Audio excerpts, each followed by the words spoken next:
Indie Shooter. Brought to you by Akidio, Band Pro Film and Digital, Blackmagic Design, and Carl Zeiss. Hi, Clint with Indie Shooter, continuing our coverage of the Band Pro One World Open House 2018. What do we have? We have a lens and a new camera, right? Yeah, so right in front of us we have the new 20mm Prime. It's our CN-E Prime. It's a T1.5, and it's going to be the same 114 external diameter that you would get on all of our other CN-E Primes. And it was just this spot. We had a 14mm, a 24, 35, 50, 85, 135. And it was just that gap between the 14 and the 24 that people were asking for. People wanted it. So that's the one thing I like about Canon is they'll actually listen to people who use the gear, and they'll take the suggestion and say, hey, you guys want a 20mm? We're going to throw a 20mm in there. So it's the 11 blade iris. It's a super sweet bokeh. You know, it's nice and round. You get your, beautiful little orbs in the bokeh in the background. Yeah, and it's, the same gear spacing between that lens as the 14 as the 24. So when you're swapping your primes out, you just leave your fizz unit, pull it back, put the new lens on, set it right up, and you're good to go. And it will cover a full frame, as you say, right? Yep. All of our cinema primes will cover the full frame sensor. So if you get the C700 full frame, you can put any of our primes right on it. Now, is this just announced or is it shipping now? That should be shipping now. As far as being announced, we announced that I think it was NAB last year is when it was announced. And yeah, the full frame was announced right there. Yeah, so that's shipping out now. Well, what are we looking at here? Oh, right here. This is the XF705. Now this is a fairly exciting new camera. This is the camera. It's got the same basic shape and body that you'd see on like the XF305, the XF300, but this is a 4K camera. Shoots a 422 10-bit, and it also writes an H.265 codec. So now for anybody who needs that 4K image, but they don't want that huge file size, it's a 265 codec, so it's about half the file size that you get out of, like an MXF image, and you write it onto the SD cards. And this is our first ENG style camera that actually has Canon log built into it. So now this is an ENG style camera. The lens, it's an L series lens. You see the red stripe. The 35mm equivalent's basically a 25 to a 382 zoom on it. 1-inch sensor, extremely clean low light. It's great low light, but it has that Canon log in there, and it also has a couple of HDR modes. So you can do like a PQ, or you can do an HLG on it too. So it's an insanely versatile camera. It's got the same ergonomics that anybody who's ever thrown a 300 on their shoulder is used to, or ever worked with it. It's an incredibly versatile camera.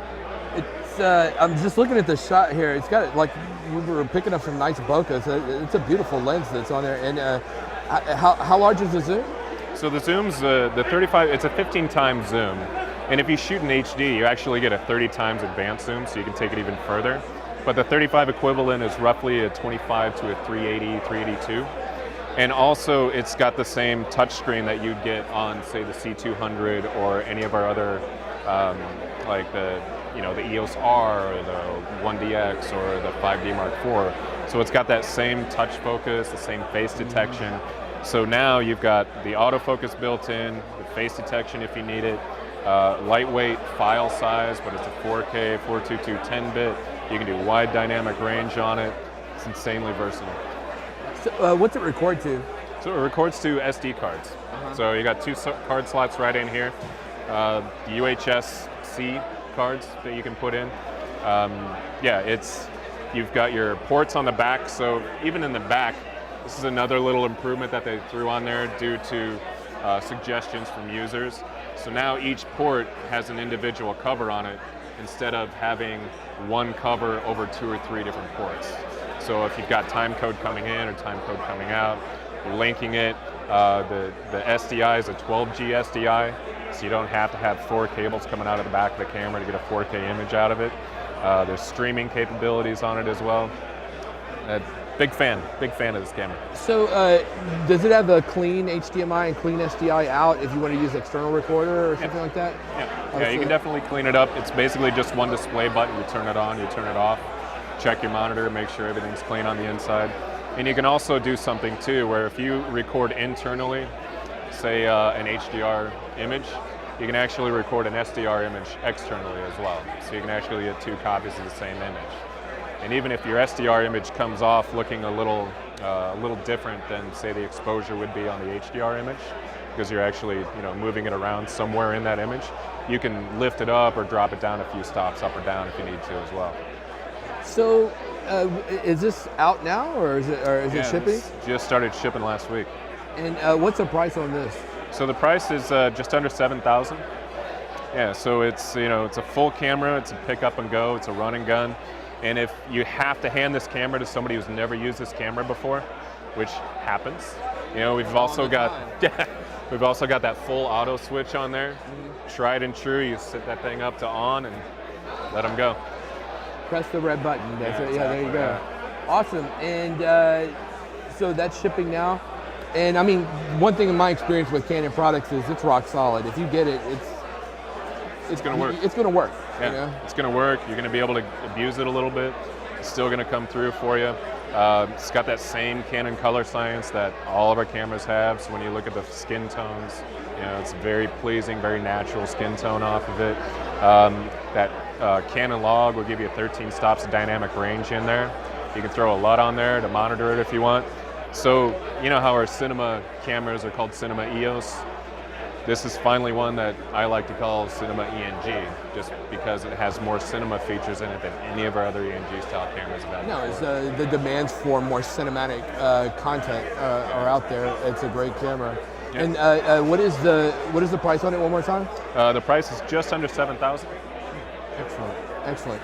And people want to find out more about all the Canon products, they should go to the website, right? Yeah, you can go to just Canon USA, just do a Google search on any of these. They're going to be everywhere. I would say they should go to your site, actually, to be honest with you. Yeah, I'd throw them there first.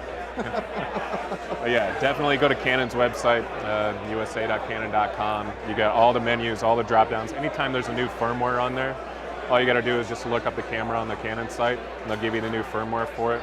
And since this is it's a brand new codec, it's a 265 codec. This is the first camera that's basically got it set up inside of here for 4K ENG style camera. We have software that will read it for you. So our XF utility software has been updated. So if you have an older version, you buy this camera, just download the newer version and you can read that 265 codec. You can edit the 265 in the paid version of Resolve. And there's now a plugin for Final Cut as well. Oh, wow. Yeah. So it didn't just come out the cart before the horse. The cart came with the horse with this camera.